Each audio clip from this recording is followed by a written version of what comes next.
में कैबिनेट विस्तार की अटकलें तेज। 14 जनवरी के बाद हो सकता है फेरबदल, सूत्र बड़ी जानकारी दे रहे हैं। कुछ मंत्रियों की छुट्टी भी हो सकती है। नए अध्यक्ष पंकज चौधरी से चर्चा के बाद यह फैसला लिया जाएगा। पार्टी के बड़े नेता मानते हैं कि 2027 चुनाव के मद्देनजर फेरबदल जरूरी है। फेरबदल से क्षेत्रीय जातीय संतुलन साधने की कोशिश।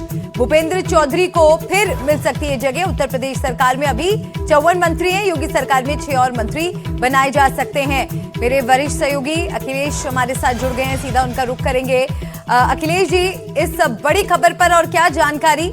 फेरबदल से जातीय संतुलन बनाने की कोशिश यहाँ पर की जा रही है।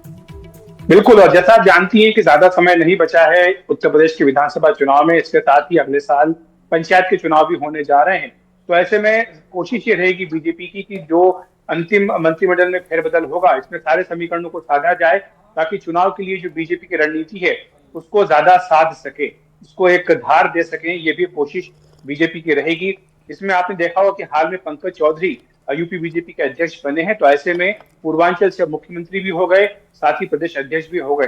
तो वहीं सेंट्रल यूपी और वेस्टर्न यूपी, इनको भी एक रिप्रेजेंटेशन देने की बात आ रही है। साथ ही बुंदेलखंड को भी नुमाइंदगी देने की बात आ रही है। अगर जाति समीकरणों की बात करें तो ये भी कहा जा रहा है कि अनुसूचित जाति को भी नुमाइंदगी दी जाए, क्योंकि जो गैर जाटो वोट है वो बीजेपी के साथ बड़े पैमाने पर आए थे, तो उनको भी साथ रखना है। साथ ही गैर यादव ओबीसी को साधने के लिए बीजेपी ने भी कुर्मी अध्यक्ष बनाया है। तो ऐसे में अन्य जातियों को भी, जो गैर यादव ओबीसी, उनको साधने के लिए कुछ मंत्रिमंडल में जगह दी जा सकती है। और तीसरा फैक्टर ये है कि जो दल बदल करके बीजेपी में आए हैं, जैसे कि पूजा पाल हैं या और भी लोग, मनोज पांडे हैं, क्या इनको जगह मिल सकती है ताकि अगर भविष्य में कोई दूसरी पार्टी से नेता आना चाहे तो उनको भी एक संदेश पार्टी दे सके। तो ये तमाम मुद्दों पर चर्चा चल रही है। बताया गया कि नए अध्यक्ष से इस पर चर्चा की जाएगी और खर मास जो कि 14 जनवरी को समाप्त होगा, उसके बाद संभावना है कि जो मंत्रिमंडल में फेरबदल है वो किया जाए।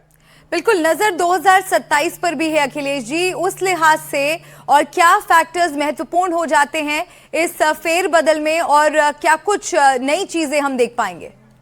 देखिए, एक तो सबसे बड़ा फैक्टर होगा परफॉर्मेंस का, क्योंकि जो अभी तक का कामकाज रहा है, करीब 4 साल हो गए हैं दूसरे योगी 2.0 को। तो ऐसे में जो परफॉर्मेंस है मिनिस्टर्स की, उनको जांचने का एक बड़ा विंडो मिल चुकी है सरकार को कि किसकी परफॉर्मेंस ठीक है, किसकी नहीं है। तो ऐसे में उनकी भी छुट्टी हो सकती है जो उस पैमाने पर खरे नहीं उतरेंगे। साथ ही जो समीकरण है उनको साधना बहुत जरूरी है, क्योंकि बीजेपी को लगता है कि 2024 के लोकसभा चुनाव में झटका लगा था, उससे उबर पाना बहुत जरूरी है। और इसके लिए जो अखिलेश यादव का पीडीए गांव था, उसका मुकाबला करना है। तो इसलिए चाहे गैर यादव ओबीसी हो, चाहे गैर जाटव एससी हो, उनको बीजेपी अब ज्यादा नुमाइंदगी देना चाहती है। साथ ही अपर कास्ट को भी पार्टी अपने साथ रखना चाहेगी। तो ऐसे में सामान्य वर्ग के भी नेताओं को जगह मिल सकती है और साथ ही गैर यादव और गैर जाटव एससी को भी मंत्रिमंडल में जगह मिल सकती है। तो ये सारे फैक्टर्स जिन पर विचार किया जा रहा है।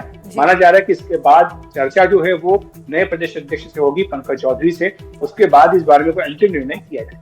यानी कि क्षेत्रीय और जातीय समीकरण को संतुलित करने की कोशिश यहाँ पर होगी। उसके साथ ही परफॉर्मेंस भी एक मेजर क्राइटेरिया रहने वाला है। बहुत शुक्रिया अखिलेश जी इस पूरी जानकारी के लिए। और आइए अब हम आपको बताते हैं कि उत्तर प्रदेश में ऑपरेशन टॉर्च के तहत क्या किया जा रहा है। ये घुसपैठियों पर यूपी पुलिस का नाइट अटैक है।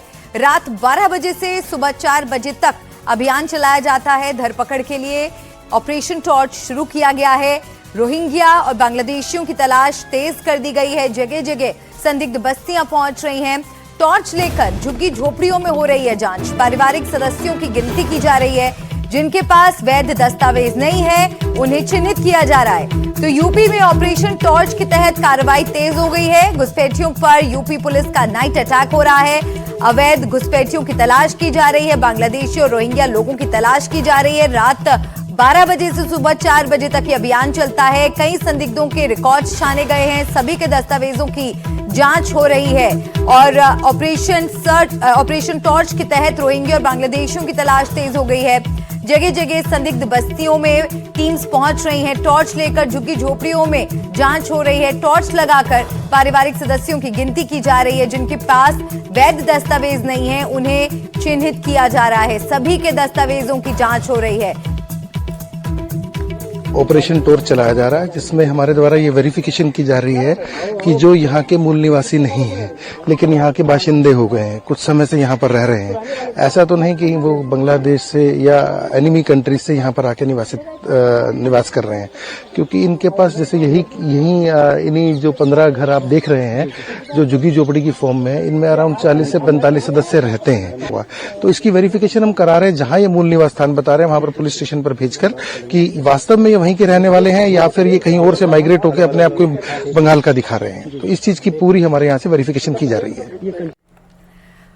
और मेरे सहयोगी रणवीर हमारे साथ जुड़ गए हैं इस बड़ी खबर पर। रणवीर का मैं रुख करना चाहूंगी। रणवीर, ऑपरेशन टॉर्च के तहत कार्रवाई और तेज होती जा रही है और रात को भी यहां पर टीम्स तमाम जगहों पर पहुंच रही हैं, लोगों के दस्तावेज चेक किए जा रहे हैं। कहां तक ये अभियान पहुंचा है और आगे इस पर कार्रवाई और कितनी होनी बाकी है? देखिए, ये पहला चरण है बांग्लादेशियों को पकड़ने का। वो बांग्लादेशी जो अवैध तरीके से भारत में घुसे हैं, भारत में घुसने के बाद उन्होंने अलग अलग राज्यों में जाके काम शुरू कर दिया है। ऐसे में बहुत से ऐसे बांग्लादेशी हैं जो अवैध डॉक्यूमेंट के साथ आते हैं और यही सबसे बड़ी पुलिस की चुनौती है। इसलिए पहले चरण में इन लोगों को आइडेंटिफाई करने का काम, इनके दस्तावेज लेने का काम और इनके दस्तावेजों का क्रॉस वेरिफिकेशन कराने का काम ये चल रहा है। संभल में 6 की गिरफ्तारी हुई थी। इक्का दुक्का और ऐसे लोग हैं जो मिले हैं, लेकिन ज़्यादातर अभी भी संदिग्ध हैं, क्योंकि इनके पास NRC है, इनके पास आधार कार्ड है, राशन कार्ड है, वोटर कार्ड है और तमाम ऐसे दस्तावेज है जिसमें ये दावा करते हैं कि हम नॉर्थ ईस्ट के असम के रहने वाले हैं, हम नॉर्थ ईस्ट में त्रिपुरा के रहने वाले हैं या हम पश्चिम बंगाल के रहने वाले हैं। और इन्हीं दावों की वजह से संबंधित राज्य की पुलिस से यूपी पुलिस संपर्क कर रही है, उनको बोलती है कि ये डॉक्यूमेंट है और इस डॉक्यूमेंट पे आप वेरीफाई करके बताइए कि फलाना व्यक्ति का जो मूल है क्या ये वहीं का रहने वाला है या नहीं। तो ऐसे में अभी जो क्रॉस वेरिफिकेशन है, जिन संदिग्धों के डॉक्यूमेंट लिए गए हैं, वो प्रक्रिया चल रही है। कुछ और ऐसे लोग जो संदिग्ध हो सकते हैं उनके बारे में भी जांच पड़ताल चल रही है। जब ये फेज़ पूरा होगा तो पुलिस के पास एक डॉक्यूमेंट होगा जिस डॉक्यूमेंट में ये पता रहेगा कि कौन बांग्लादेशी है और कौन भारतीय नागरिक है। तो जो बांग्लादेशी होंगे उनको सेकेंड फेज़ में डिटेंशन सेंटर में रखा जाएगा और डिटेंशन सेंटर में रखने के बाद उनकी प्रोफाइलिंग की जाएगी। प्रोफाइलिंग में उनका बायोमेट्रिक होगा, उनके आइरिस लिए जाएंगे, फेशियल रिकॉग्निशन होगा और वो ब्लैकलिस्ट करके उनको रखा जाएगा। और थर्ड फेज़ जो होगा उसमें इनको डिपोर्ट करने की प्रक्रिया होगी, जो सबसे बड़ी चुनौती है, क्योंकि बांग्लादेश को ये बता के ये हमको साबित करना होगा कि हम जिसे डिपोर्ट करना चाहते हैं वो बांग्लादेशी है। तो पहला चरण अभी चल रहा है, सेकेंड फेज़ उनको गिरफ्तार करने का है और तीसरा उनको डिपोर्ट करने का है।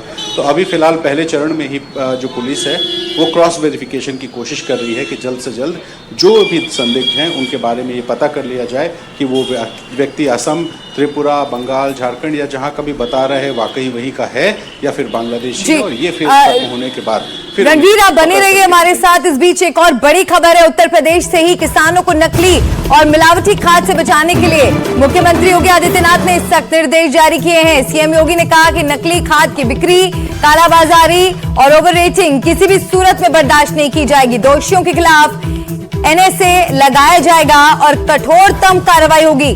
मुख्यमंत्री ने आदेश दिया कि खाद की उपलब्धता, वितरण और कीमतों पर मुख्यमंत्री कार्यालय से लगातार निगरानी की जाएगी और राज्य में किसी भी किसान को खाद के लिए भटकना न पड़े।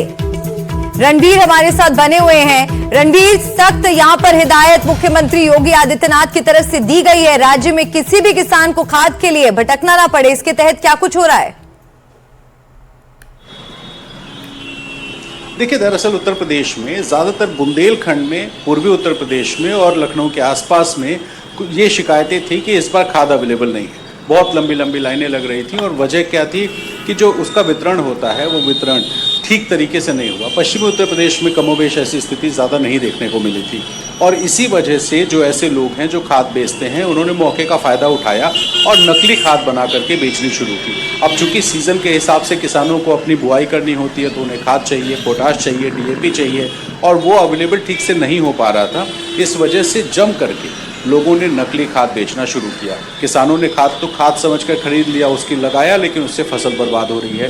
तो इसका एक लॉन्ग टर्म इम्पैक्ट होता है और इसीलिए इस तरह की क्राइसिस का फ़ायदा उठाने वाले जो लोग हैं इनके खिलाफ सरकार ने यह फैसला किया है कि NSA लगाया जाएगा, यानी कि राष्ट्रीय सुरक्षा कानून के तहत इन पर कार्रवाई होगी।